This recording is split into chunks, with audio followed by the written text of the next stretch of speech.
Yang paling penting dalam majelis ilmu itu adalah tajdidul iman, memperbaharui iman. Jadi bisa dibilang bertambah ilmu tuh harusnya bertambah iman. Kalau bertambah ilmu cuman bertambah wawasan tapi nggak bertambah iman, kayaknya agak-agak ada yang miss nih, kurang greget. Karena ilmu itu tempatnya di sini, bukan di sini. Kalau ilmu kita cuman letakkan di dalam hafalan, di dalam wawasan, gak terlalu banyak manfaatnya buat kita. Cuman sekedar jadi bahan debat, cuman sekedar biar dibilang musakof, orang yang berwawasan, cuman sekedar untuk dapat gelar gitu ya, hanya untuk bisa bicara di depan umum. Tapi kalau ilmu itu diletakkan di hati, maka walaupun kita mungkin nggak pintar ngomong di depan umum, tapi ilmu kita itu benar-benar bermanfaat. Minimal buat kita dulu nih, ditajdidil iman, untuk memperbaharui iman. Karena Allah sendiri bilang, innama yakhsyallaha min ibadihil ulama. Orang yang takut kepada Allah di antara hamba-hambanya itu adalah orang yang berilmu. Dan takut itu sifatnya hati, adanya di dalam hati. Takut, cinta, takut, berani, cinta, benci, nyaman, bahagia, susah, semuanya ada di dalam hati. Nah, kata Allah, orang yang paling takut kepada Allah di dalam hatinya adalah orang yang berilmu. Ini artinya apa? Berarti salah satu cara ngebangun rasa takut itu dengan mencari ilmu. Salah satu cara ngebangun rasa iman itu dengan mencari ilmu, sehingga nanti dia jadi orang yang sejati imannya. Innamal mu'minun idza dzukirallahu wajilat qulubuhum. Tapi kalau belum wajilat qulubuhum, berarti ilmunya belum sampai ke hati. Nah, ini yang kita coba belajar di dalam majelis-majelis kayak gini. Niatkan, saya ngerasa gersang nih hatinya nih. Karena kekuatan kita yang paling besar itu kan adanya di hati sebetulnya. Apalagi kalau kita mau berakad dengan Allah, akadnya itu di sini, bukan di lisan. Kalau dengan akad lisan itu kepada manusia, saya terima nikahnya, kan nggak cukup di hati doang ya. Yang penting kan saya cinta, nggak perlu akad, nggak bisa. Kalau dengan manusia harus dengan lisan. Kenapa? Karena manusia nggak tahu isi hati. Manusia itu tidak bisa menghakimi isi hati. Sehingga Umar mengatakan, nahmu nahkum biz zawahir. Kita tuh cuma bisa menghukum sesuatu yang tampak. Sehingga dengan manusia akad jual beli, akad utang piutang, akad pernikahan, akad cerai, semuanya dengan lisan. Kalau kita ceraikan, bukan kita. Kalau ada orang yang menceraikan istrinya dengan hati, sah nggak cerainya? Dalam hati? Enggak, itu nggak jatuh talak sama sekali itu. Tapi begitu dengan lisan dia katakan, walaupun cuma bercanda atau marah, karena nggak ada orang yang bercerai tapi nggak marah kan ya.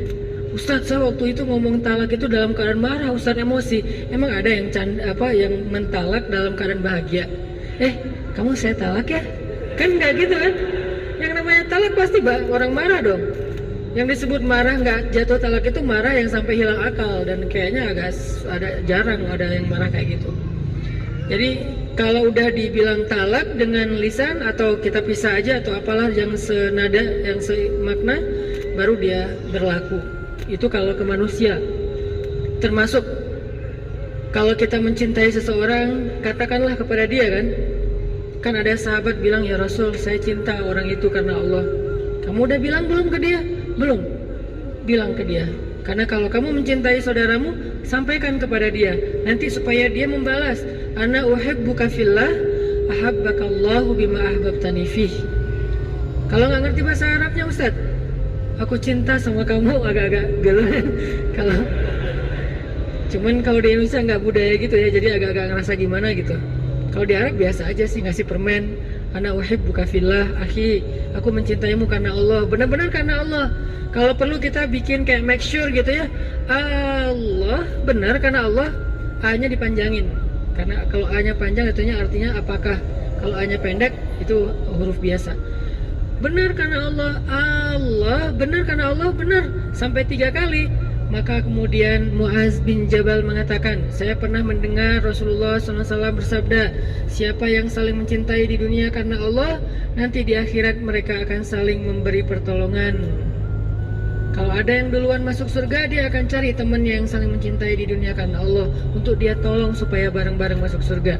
Kenapa? Karena di dunia aja mereka nggak mau bahagia sendiri, pasti ingat temannya. Lagi makan ingat temannya, dia makan nggak ya?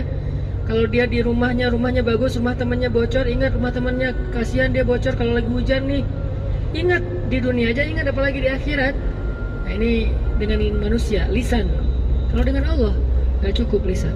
Justru muamalah dengan Allah itu mainnya di sini. Muamalah dengan manusia di lisan. Dengan istri itu kita harus pintar-pintar membahagiakan hatinya dengan lisan. Kita harus pintar-pintar membahagiakan hatinya dengan kata-kata yang indah. Sehingga Nabi mengatakan qaulun ma'rufun shadaqah. Ucapan yang baik itu sedekah pahalanya. Jadi kita membahagiakan istri kita dengan ucapan yang baik, itu sedekah banget. Kita membahagiakan istri kita dengan dengan teks atau dengan WA yang romantis, itu membahagiakan dan itu sedekah berpahala di sisi Allah. Ini kalau manusia.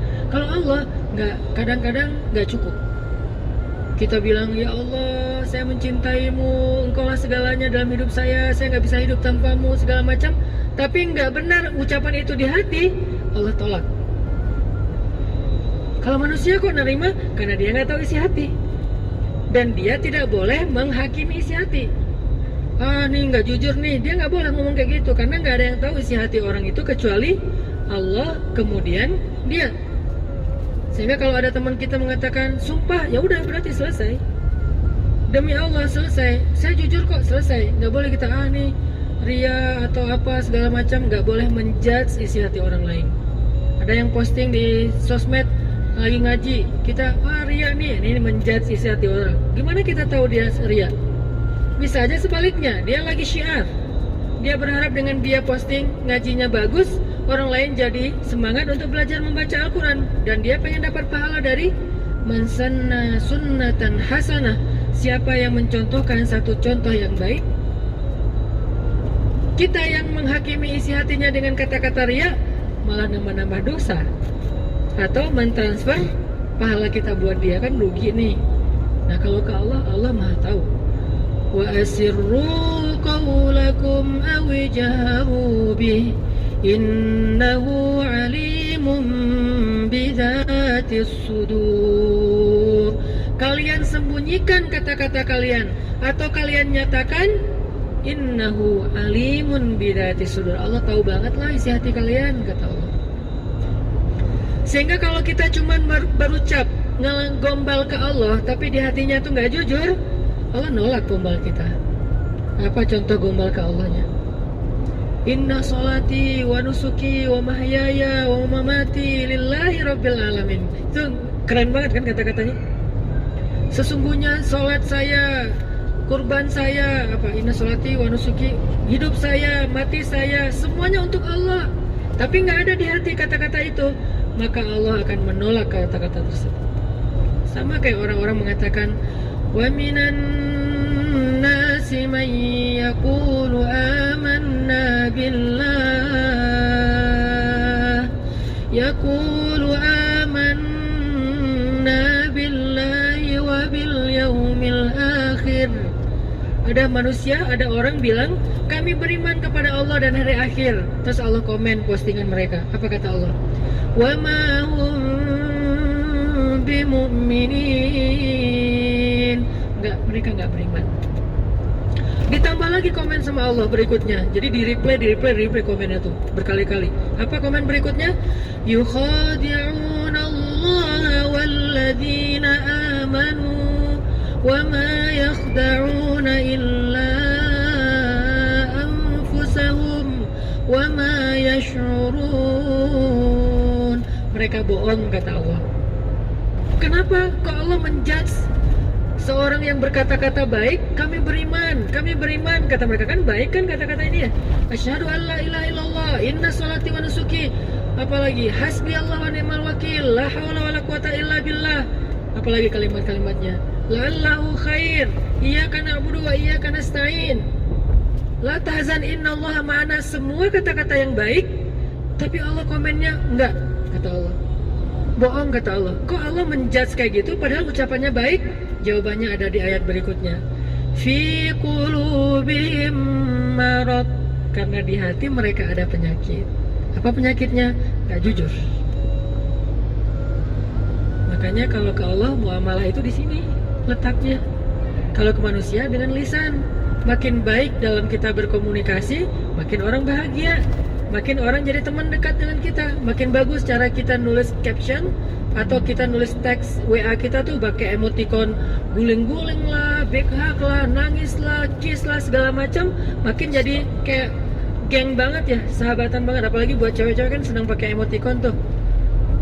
Kadang-kadang kalau di line emoticonnya sampai di share segala macam karena itu kayak bahasa komunikasi. Kalau ke Allah nggak bisa. Kalau ke Allah itu di sini dulu, baru di sini. Bukankah Nabi mengatakan Allah tidak melihat kepada penampilan kalian? Allah tidak melihat kepada perbuatan kalian, tapi Allah melihat ke hati kalian? Maksudnya bukan nggak penting penampilan dan perbuatan, bukan. Tapi maksudnya kalau hatinya nggak selaras, penampilan dan perbuatan itu ditolak sama Allah. Bukankah innamal a'malu binniyat? Semua amal itu tergantung dengan niat, dan niat itu mahalluha al-qalb. Niat itu tempatnya adalah hati. Berarti interaksi kita, akad kita dengan Allah itu dimulai di sini. Kalau di sininya mantap, wah, banyak banget keajaiban terjadi dalam hidup kita. Banyak banget kalau di sini mantap. Kita nggak butuh kalimat panjang, satu kata aja cukup. Kalau di sininya mantap, udah ada akad dengan Allah. Satu kata aja untuk ngeklaim, udah cukup. Apa kata itu? Allah. Udah selesai. Kita udah baca Al-Baqarah, baca segala macam, masih aja ketakutan kan ya? Kita yang gemetar. Nabi cuma dengan satu kata, Allah, musuhnya yang gemetar. Kita malam-malam sendirian mungkin di rumah atau di kos-kosan, dan banyak cerita-cerita serem kata orang-orang di kos-kosan itu di belakang rumah segala macam. Kita baca Al-Baqarah, lengkap tuh 286 ayat dibaca. Kan Masya Allah ya, ada berapa kata Allah di dalam surat itu?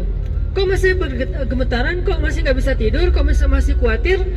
Karena kita membaca itu dengan lisan, bukan dengan hati. Ketika kita membaca ayat Allahu waliyul ladzina amanu, padahal cukup ya satu kata itu, satu kalimat. Allah, Allahu waliyul ladzina amanu, pelindung orang yang beriman. Kan selesai nih seharusnya. Allahu waliyul ladzina amanu. Ya udah, saya yakin selesai seharusnya. Udah tenang, tumanina, bisa tidur, sakinah. Padahal kan kata-katanya tuh udah mantep banget. Kenapa masih kurang? Di sininya belum. Kita baca Al-Mulk, kita baca Yasin, kita baca banyak surah di Al-Quran yang semuanya juga baik. Al-Kahfi. Kenapa kok nggak bisa bikin kita tenang ketika ada masalah? Lagi ada masalah galau berat nih, baca La tahzan innallaha ma'ana. Kita ulang-ulang. Lagi galau berat, baca Tabarakalladzi biyadihil mulku wa huwa ala kulli syai'in qadir. Kok masih galau? Karena lisan kita nggak klop dengan hati kita. Jadi nggak akan terjadi apa-apa dalam hidup kita. Kenapa nggak terjadi apa-apa? Karena kita nggak lagi bermuamalah dengan Allah. Kita lagi bermuamalah dengan orang atau dengan diri kita sendiri. Kalau kita pengen dapat pertolongan dengan Allah, pertolongan dari Allah, muamalahnya pakai ini, bukan pakai ini doang. Kalau pakai ini, nggak usah panjang-panjang. Allah aja bisa selesai masalahnya. Kayak Nabi lagi ditodong senjata, benar-benar ditarik dikit aja, itu kan pedang tajam banget tuh. Ditaruh di sininya Nabi atau mungkin di sininya, wallahu alam, yang jelas di leher Nabi, taruh di sini, ditarik sedikit, itu langsung kayak kita motong ayam. Benar-benar langsung Nabi kegorok gitu. Dan itu benar-benar gak ada yang ngelindungin Nabi di antara manusia. Dia bilang, siapa yang akan menyelamatkan kamu Muhammad sekarang? Teman-teman kamu, sahabat-sahabat kamu jauh. Nabi melihat ke arah dia dengan tenang dan hatinya mantap, mengatakan Allah. Langsung jatuh tuh pedang. Dia bukan megang pedang santai-santai gitu. Megangnya kan namanya juga mau gorok kan ya. Udah kayak orang megang samurai gitu kan, udah siap-siap nih mau ditarik. Begitu Nabi bilang Allah, gemetar, sampai jatuh pedangnya, kira-kira gemetarnya gimana tuh sampai pedangnya jatuh? Kan dahsyat banget kata-kata Nabi. Bisa nggak kita kayak gitu ke calon mertua? Terus anak saya dikasih makan siapa? Allah. Wah, beres. Kenapa nggak bisa malah kita yang tetap gemetaran? Nih, kita belum kuat ya hatinya. Sinyal hati kita tuh, sinyal iman kita tuh ke Allah belum terlalu mantap. Lahum darajatun inda rabbihim. Orang beriman itu bertingkat-tingkat. Jadi rasa di hati kita itu nggak sama. Ada yang kuat banget, ada yang biasa-biasa aja, ada yang sedikit, ada yang putus-putus. Sekali ada rasa, sekali enggak. Artinya sekali yakin, sekali ragu. Kalau sakitnya cuma sakit kayak panas doang, dia yakin Allah Maha Penyembuh. Giliran sakitnya lebih parah, dia mulai ragu kepada Allah. Kenapa yang tadi sembuh yang enggak, yang ini enggak? Yang tadi yakin, yang ini ragu. Kenapa kalau misalnya yang sakit kepala dia bisa sembuh? Karena kalau sakit kepala ringan, dia yakin sama Allah Maha Penyembuh, jadi sembuh. Giliran sakitnya agak parah, dia ragu sama Allah Maha Penyembuh, makanya nggak sembuh-sembuh. Ada tuh Ustadz, dia orangnya saya yakin orangnya beriman banget, tapi kok nggak sembuh-sembuh? Nah, nanti ada jawaban lain. Yang jelas, nggak ada iman yang sia-sia. Nggak ada iman yang sia-sia. Iman itu sekecil zarrah aja, nilainya lebih daripada langit dan bumi. Bukankah Nabi banyak banget hadis tentang mengatakan satu amal yang lebih baik daripada bumi dan seisinya? Atau langit dan bumi kan?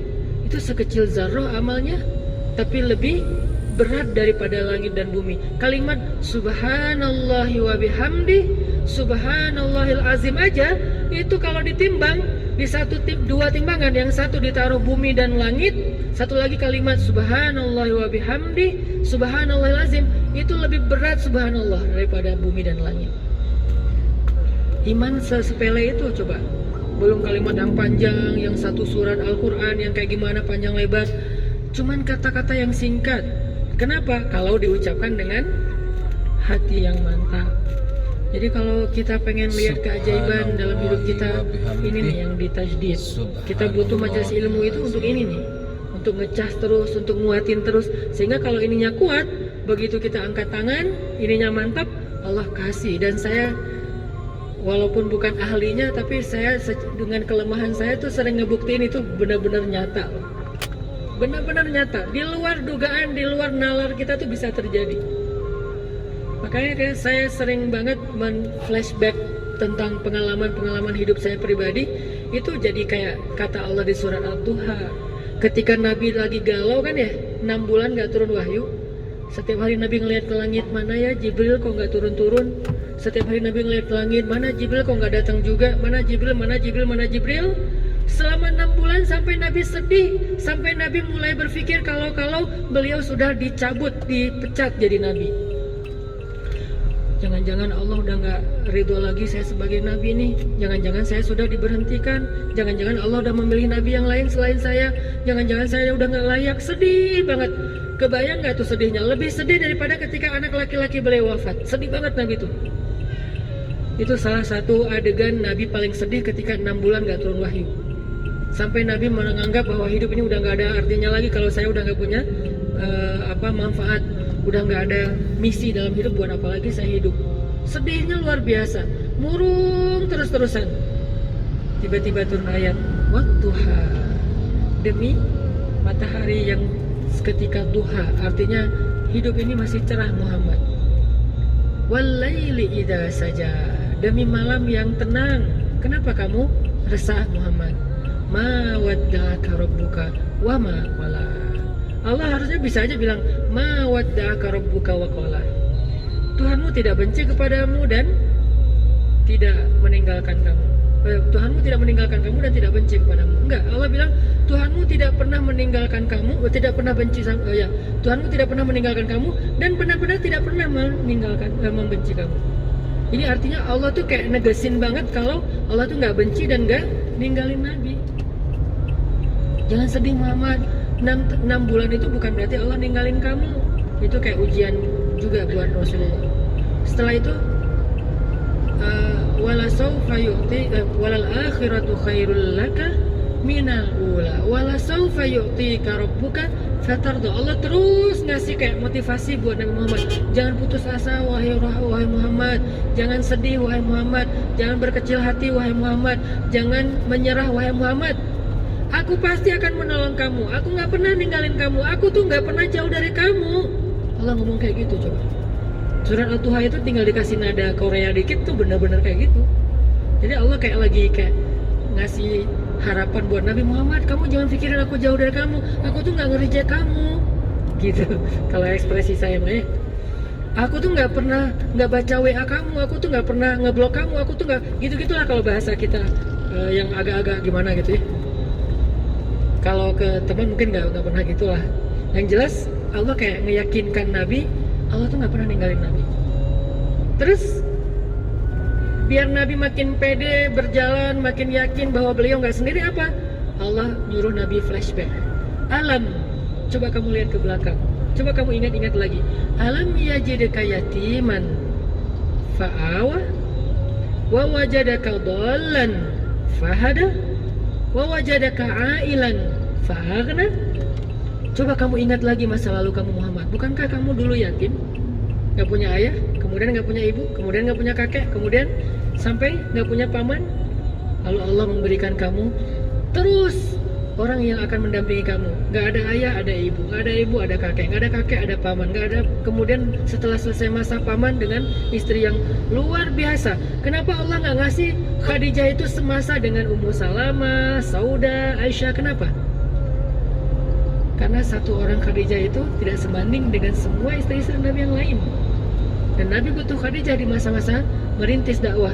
Setelah dakwah sudah agak solid di Madinah, baru dikasih pendamping khusus masa-masa nyaman.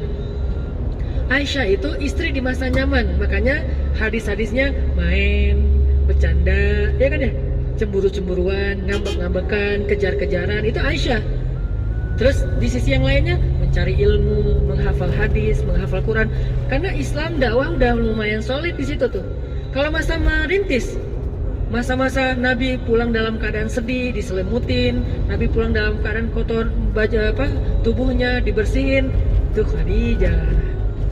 Makanya alam yajidka yatiman fa'awa. Buat saya, alam yajidka yatiman fil Qahirah, di Kairo, fa'awa. Bukankah kamu sendiri dulu di Kairo, berangkatnya sendiri, nggak punya siapa-siapa? Lalu Allah memberikan kamu keluarga, berangkat sendiri, pulang 2,5. Kok 2,5? Sama istri saya dan anak dalam kandungan istri saya. Jadi kita pulang bertiga. Allah kasih keluarga, dikasih teman, dikasih geng. Sehingga di Kairo saya malah jadi betah, malas pulang karena udah terlanjur banyak teman di sana. Baik orang Indonesia, orang Mesir, orang Afrika. Yang paling banyak teman saya itu orang Afrika. Mungkin karena agak-agak mirip kali ya, jadi banyak teman. Kita jalan bareng, seru-seruan. Bukankah dulu berangkatnya sendiri? Siapa yang mendatangkan teman-teman, yang mendatangkan pasangan? Allah. Ingat itu, sehingga kalau kamu melangkah, gak usah khawatir. Kan Allah di sana dan di sini sama. Nanti Allah yang akan membantu kamu dengan cara yang sama, bahkan lebih dahsyat dari itu. Sehingga saya gak pernah khawatir. Awal saya datang ke Bandung juga kayak gini. 2006, belum lama loh. 12 tahun yang lalu saya datang ke Bandung, tinggal di Tegalega yang pojok ada pembuangan sampah. Saya bilang saya harus bisa memberi manfaat lebih di kota ini. Saya berdiri di atas gedung Gria Jogja Kepatihan tuh. Saya naik ke atas, saya lihat kota Bandung. Kenapa kok di situ? Kenapa nggak di Tower Masjid Agung? Karena nggak punya duit untuk bayar masuk tower. Cari yang gratisan. Terus di ITC ya namanya, ITC kan ya, yang dekat yang di Kebun Kelapa, berdiri di atas di kota Bandung. Saya harus memberi manfaat di sini. Saya harus 10 tahun lagi saya harus menjadi orang yang bermanfaat. Itu azam. Kenapa saya yakin? Bukankah saya di Mesir juga dulu kayak gitu? Awal saya datang ke Mesir, hari pertama langsung ditaruh di sekretariat mahasiswa Aceh di lantai 21. Saya langsung duduk, kan musim dingin waktu itu, 6 derajat lah kurang lebih. Saya duduk di depan di balkon gitu pakai jaket, melihat kota Kairo malam hari yang kelap-kelip lampu. Saya bilang 5 tahun lagi saya di sini udah harus memberi manfaat lebih, harus jadi seseorang. Bukankah saya sendiri datangnya? Tiba-tiba 5 tahun kemudian saya punya keluarga, punya teman, alhamdulillah selesai kuliah di Al-Azhar. Oh berarti itu modal. Alam yajidka yatiman fa'awa. Kenapa kalau di Kairo aja bisa, kenapa di Bandung enggak? Kalau di Bandung aja bisa, kenapa di tempat lain enggak? Alam yajidka yatiman fa'awa. Wa wajadaka dhallan. Namanya anak baru kan dol ya. Apa dol? Bingung. Ini gimana nih? Banyak bingungnya kan, namanya orang baru. Awal-awal datang ke Kairo bingung naik bis tuh kayak gimana. Soalnya bis di Kairo tuh emang koboi banget. Kita kalau misalnya ketinggalan, ditinggal apa? Kalau kita misalnya nggak siap-siap di pintu pas mau turun, ya lewat. Karena dia nggak pernah berhenti di halte. Hanya melambat sedikit terus kita turunnya sambil lari. Terus kalau udah jauh, susah lagi nyari-nyari jalannya. Salah naik bus ya salah jalan. Artinya masih bingung nih gimana nih, terus tinggal di mana, terus saya makannya apa? Dolan fahada. Allah tunjukkan satu persatu, nggak sekaligus. Pertama Allah amankan dulu masalah kebutuhan beasiswa. Allah tunjukkan tiba-tiba ada yang buka, ada lembaga kayak lembaga zakat gitu, buka beasiswa untuk anak baru.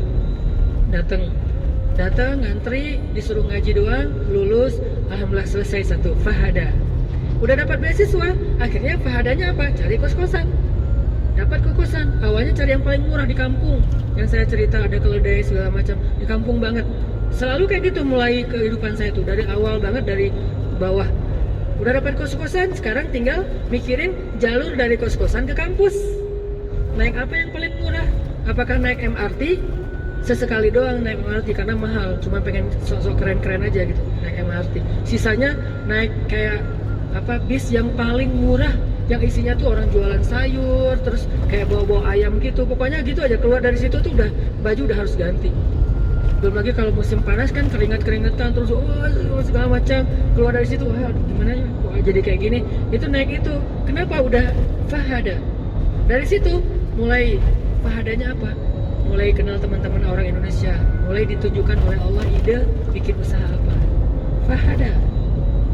Udah gitu, wajadaka ailan, lapar, tadinya nggak punya penghasilan sendiri, fa'aghna, jualan bakso, walaupun bukan saya yang bikin. Karena udah punya teman, Allah tunjukkan, dia yang bikin bakso, saya yang jual, nanti bagi hasil, dia 30%, saya 70%. Alhamdulillah ya, dia baik banget, mau aja gitu. Fa'aghna, kenyang gitu. Terus kalau lagi ada musim liburan kan suka kayak acara gathering ya, saya catering gitu-gitulah. Terus kayak ada musim anak baru datang, jual dolar. Musim haji jadi guide di tanah suci. Fa'aghna, bukankah itu bukti? Makanya kata Allah, Muhammad, alam yajidka yatiman fa'awa, wa wajadaka dhallan fahada, wa wajadaka ailan fa'aghna. Terus kenapa aku lagi? Kenapa ragu? La tahzan, innallaha ma'ana. Ini dibangun di sini. Dan ini yang membuat saya semakin yakin sehingga dengan keyakinan itu saya ngerasa bukan saya hebatnya, Allah yang hebat.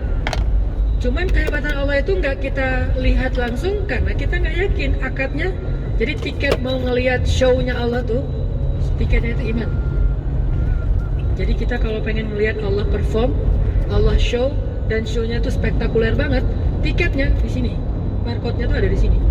Jadi kalau kita mau datang ke gate-nya, mau masuk ke acara show Allah, terus barcode-nya nggak ke-detect, berarti emang ininya agak ini nih. Melihat dari jauh kan beda dengan jadi dekat. Kelihatan lampu warna-warni dari luar, ada show apa sih kok seru banget. Tapi kan kita jaraknya terlalu jauh, jadi nggak menakjubkan yang kita lihat. Kenapa ada orang yang melihat kehidupannya tuh menakjubkan banget? Karena dia ngelihatnya di barisan paling depan, soalnya dia beli tiketnya dengan VIP, tergantung barcode tiketnya, dan itu ada di dalam hati kita. Buktiin deh, kalau pengen lihat keajaiban Allah, percaya deh sama Allah. Ustadz, saya udah ngetes Ustadz. Ngetes itu nggak percaya namanya. Ngetes itu kan ragu-ragu, bener nggak ya, bener nggak? Saya ngetes dulu deh, itu ragu-ragu, nggak akan kelihatan.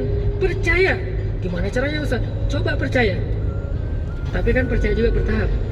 Caranya alam yajidka yatiman.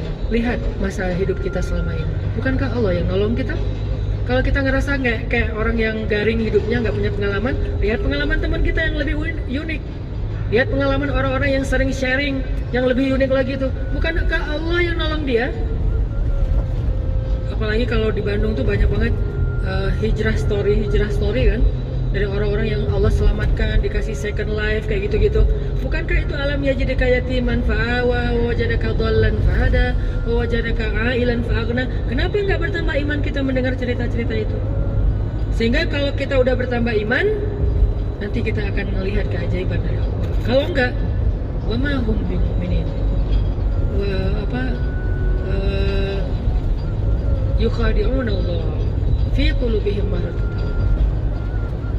Jadi syaratnya teman, coba mantapkan lagi hati kita, tajdid iman kita di dalam hati dengan majelis-majelis kayak gitu.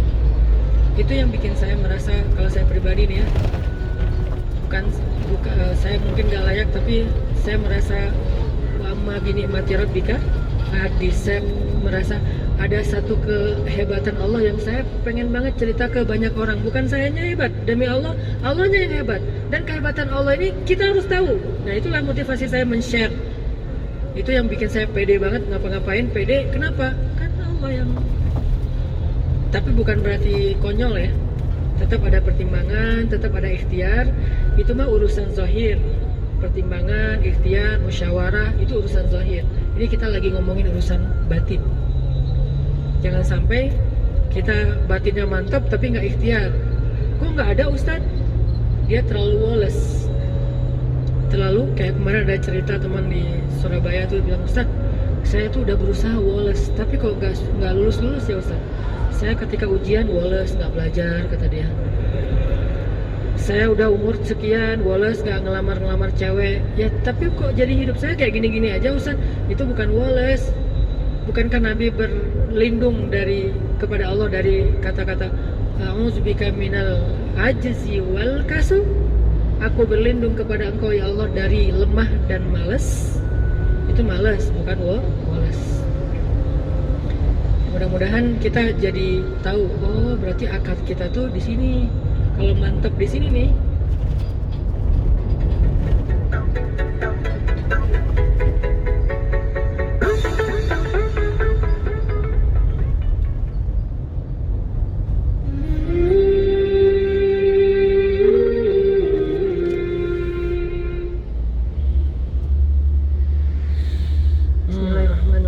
Assalamualaikum warahmatullahi wabarakatuh. Alhamdulillahirabbil alamin. Alhamdulillahilladzi ahalla alaina syahr Ramadan bil amni wal iman was salamati wal islam. Wa nas'alullaha an yu'inana fihi 'ala siyam wal qiyam wa yarzuqana fihi lailatal qadri imanan wa ihtisaban. Asyhadu an la ilaha illallah wahdahu la syarika lah. Wa asyhadu anna Muhammadan abduhu wa rasuluhu la nabiyya ba'dah. Allahumma shalli wa sallim wa barik ala sayyidina wa habibina wa nabiyyina wa 'azimina Muhammadin wa ala alihi wa sahbihi ajma'in. Qala Allah ta'ala fil Qur'anil Karim, a'udzu billahi minasy syaithanir rajim. Bismillahirrahmanirrahim. Ya ayyuhalladzina amanu taqullaha haqqa tuqatih ولا تموتن إلا وأنتم مسلمون. وقال تعالى فاتقوا الله ما استطعتم. صدق الله العظيم.